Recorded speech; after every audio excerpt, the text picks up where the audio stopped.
طبعاً سەبارەت بە شاندی باکووری کوردستان زۆر گرنگە کە هەموو پارتی و لایەنە سیاسیەکانی کورد لە هەر چوار پارچەی کوردستانە دیدار و سەردانیان هەبێ و بە تایبەتیش کە ئەمڕۆ بەداخەوە کورد لە باکووری کوردستان کەوتۆتە ژێر پێی پارتی داد و گەشەپێدان و پارتی داد و گەشەپێدان بە هەموو هێز و توانایەوە کار دەکات بۆ تێکشکانی ئێسقانی کورد و بۆ نەهێشتنی کللتور و تەنانە شارە مێژوویەکانی کورد کار دەکات بۆ نەهێشتنی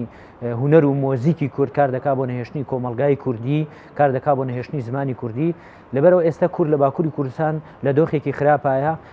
بە قۆناغێکی مێژووی زۆر گرنگا تێدەپەڕێ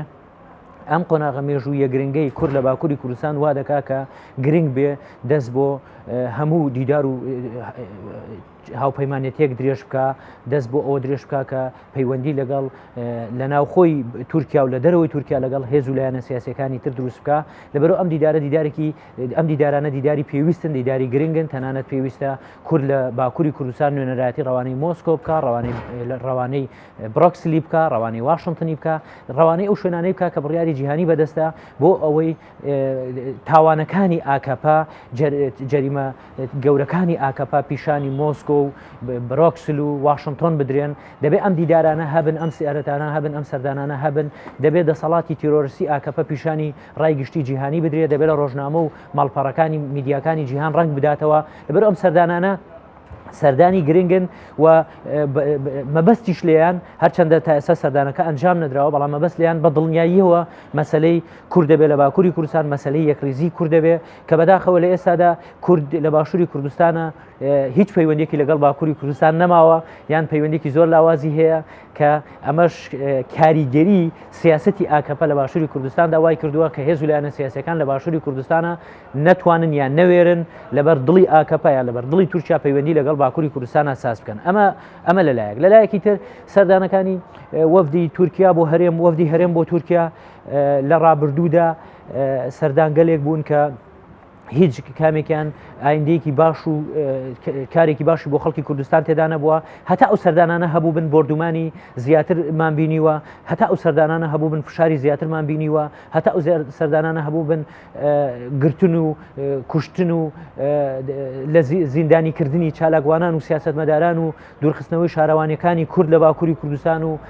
شارەداریەکان و دانانی قەیوم لە شوێنیان و هەموو ئەمانەمان بینیوە لە باکووری کوردستانە کە ڕەنگە بەشێکی خەتای دەسەڵاتدارانی باشووری کوردستان بێ بەو پێی ڕۆژێک لە ڕۆژان لەسەر باکووری کوردستان ڕوویان لە دەسەڵاتدارانی تورکیا گرژ نەکرد بڵێن کە ئێوە مادام ئاعتراف بەبوونی کورد ناکەن لە باکووری کوردستانە کەواتە ئێمەش بە پەیوەندی ئابووری و سیاسی و سەربازیەکانماندا دەچینەوە لەگەڵ ئێوەیە بەڵام بە پێچەوانەوە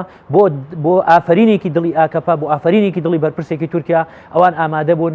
کاری زۆر قێزەون و ترسناک بکەن کە ڕەنگە بەشێک لەو کارانە ئێستا کاتی نەبێ ڕەنگە کاری ئەو تۆ و ترسناک و مەترسیدار بن کە کاتی نەبێ لە ئەمڕۆدا باز بکرێن بەڵام مێژوو یەک بەیەکیان تۆمار دەکا مێژوو یەک بەیەکی کوشتنی سەرکردەکانی کورد لە باشووری کوردستان تۆمار دەکا مێژوو یەک بەیەک ئەو زانیاریانە تۆمار دەکا کە ئەو چالاکیانە ئەو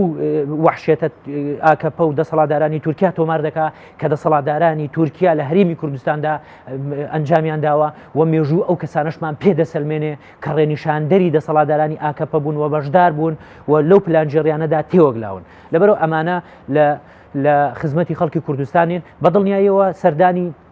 دەسەڵاتدارانی تورکیا بۆ جێپێقایمکردنی زیاتری دەسەڵاتدارانە هەرچەندە بەداخەوە لە باشووری کوردستانە نەک هەر جێپێقایمکردن بەڵکو جێپەی کوردی تێدا نەماوە هەمووی بۆتە جێپەی میت و تورک هەمووی بێت لە بواری سەربازیدا سیر دەکەی ڕەنگە ژمارەی هێزە سەربازیەکانی تورکیا لە هەرێمی کوردستانە لە ژمارەی هێزە سەربازیەکانی تورکیا لە باکووری کوردستان کەمتر نەبێ کە ئێمە دەڵێن باکووری کوردستان داگیر کراوە ئەو ژمارە هێزە سەربازی کە لە باکووری کوردستانە هەیە ڕەنگە هەر بەقەدەر ئەو هێزە سەربازیە بێ کە لە ئێستا لە تورکیادا هەیە ژمارەی ئەو فڕۆکە بێفڕۆکانەی تورکیا لە باکووری کوردستان جێگیری کردون ڕەنگە هەر بەقەدەر ئەو فڕۆکەوانە نەبێت کە لە چەند سەربازگەیەکی لای شیلاتزێ و زاخۆ و چۆن جێگیری کردووە ژمارەی ئەو تانکە و ئۆتۆمبیلە سەربازیانەی لە باشووری کوردستان هی تورکیان و جێگیر کراون و دەسەڵاتدارانی هەرێم خۆیان دەستیان گرتون و پەلکێشان کردوون بۆ هەرێم ڕەنگە هەر بەقەدەر ژمارەی ئەو ئۆتۆمبیلە سەربازیانە بێت کە لە باکووری کوردستانە هەن لەبەرەوە بەداخەوە کوردستان لە ڕووی سەربازیەوە لە ژێر هەیمنە و هەڕەشەی تورکیادایە و هەر کاتێک تورکیا بێ دەتوانێت ئاڵوگۆڕی سیاسی لە هەرێمی کوردستانە بە ئارەزووی خۆی لە ڕێگەی ئەو هێزە سەربازیەوە دروست بکە کە هێناوێتە باشووری کوردستان و بیریشمان نەچێ دەسەڵاتدارانی هەرێمی کوردستان بەشێکیان بە مەبەست ئەوەیان کردووە. ئێستا بۆ نمونە جەلال جەوهەر ئەندامی خانی ڕاپەڕاندنی بزوتنەوەی گۆڕان لە دوا هەمین دیداری ڕۆژنامەوانیدا دەڵێ لە سەدا 30 خەڵکی کوردستان لە دوا هەمین هەڵبژاردنە بەشداریان کردووە، کەواتە لە سەدا 70 خەڵکی کوردستان بەشداری نەکردووە بە پێی قسەی جەلال جەوهەر بێ. ئەی کەواتە لە سەدا 30 بەشداری کردووە لە سەدا 70 بەشداری نەکردووە، دەسەڵاتی ئێستای هەرێمی کوردستان شەرعێتی لەکوێ هێناوە. مادام خەڵک شەرعێتی پێنەداوە، خەڵک بەشداری انتخاباتی نەکردووە، خەڵک بایکۆتی انتخاباتی کردووە، ئەم دەسەڵاتە ئەم شەرعێتی لەکوێ هێناوە؟ بە دڵنیاییەوە زۆر بە ئاسانی دەتوانین بڵێن شەرعێتی لە وڵاتانی داگیرکەری دراوسێ وەرگرتووە، ڕەنگە هەر یەکێکیان وڵاتێکی دراوسێ پشتیوانی کردبێ بەهۆی ئەو شەرعێتی ئەوە مابێتەوە. ڕەوشە هەر چار پارچەیان کوردستانی ئەوێ دەخوازێ بگرێت کوردستانە باشوور حتا ڕۆژاوا حتا باکوورژی هەتا ڕۆژهەڵات ئەم دەبینی نەها ئەوێ داخوازکریە ژێ هەموو پارتێن سیاسی و خیتابە نەتەوەیە خۆ لە هەمبەر هەموو ڕژێمن چاوەبژی نەوعەن ما یاخود حتا ڕادەیەکی زۆر لەسەر ئاستە نێفدەوڵەتیشی شاهدی لەسەر تێدان و دکتاتۆرن. لێرەدا من vێد ئاماژە هەندێ بە بکەم و یەکریزی یاخود هەستێنەتەوەیە پارتێن سیاسی ئێخستنە پێشە لە هەمبەر بەرژەوەندیە نەتەوەی ئەوە کو نەها دەخوازێک و کورد هەموو پارتێن سیاسی لە کوردستانە باشوور و ئەنجام بدەن. بەداغ بە ئەو پرسیارە بەڕێزەتە ئاماژە پێکری ئەگەر شاندێک بەوەی شێوەیە بێ لە چاوەبژی لە حکوومەتە ئەنقەرە یاخود زیاتر بێژم ئاک پارتی بۆ هەرێما کوردستانێ بە ڕامانەوێ چەندێک و بڤێ نافماڵە کوردی یەکڕیز ناکات، چونکە ئەمش بیر نەکەین پارتێن سیاسی مینە ئەردوغان و ئاک پارتی هیچ دەمەک نەخواستینە نافماڵە کوردی یەکڕیز بێ کو مفا بژێ ببینێت، چکە یەکنەڕیزی چاوەبژی ڤالایی یاخود ڕێکێ مەشروعیەتی شەرعیەتی دەدەتە پارتێکی وەکی ئاک پارتی کو نەها لەسەر ئاستێ نێفدەوڵەتیژیدا بە ئەنجامدانە تاوانên dijatiyê ya dijî mirovahiyê hatiye tometbarkirin. Ji ber hindê her şaşiyek bi vî awayê ku partên siyasî li Kurdistana başûr encam bidin bi nêrîna min şaşiyeka mezin e û zulmeke mezin e li hember xîtaba netewêya Kurd ku neha wekî min amaje pêkirî li her demekê dî zêdetir Kurd pêvî hindê veya ku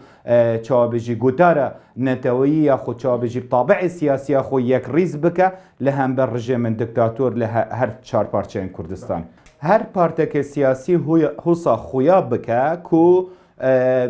Hizba AK Parti Erdogan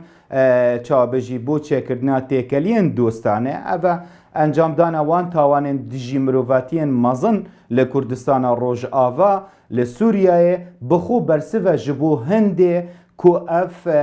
hikûmeta AK Partî li dîv berjewendiyên aboriyên xwe digere ramana mirovayetiyê û her wisa rêzgirtin lê yasayên nêvdewletî lê cem hikûmeta AK Partî lê dûr nîzik ve dûre ji rastiyê.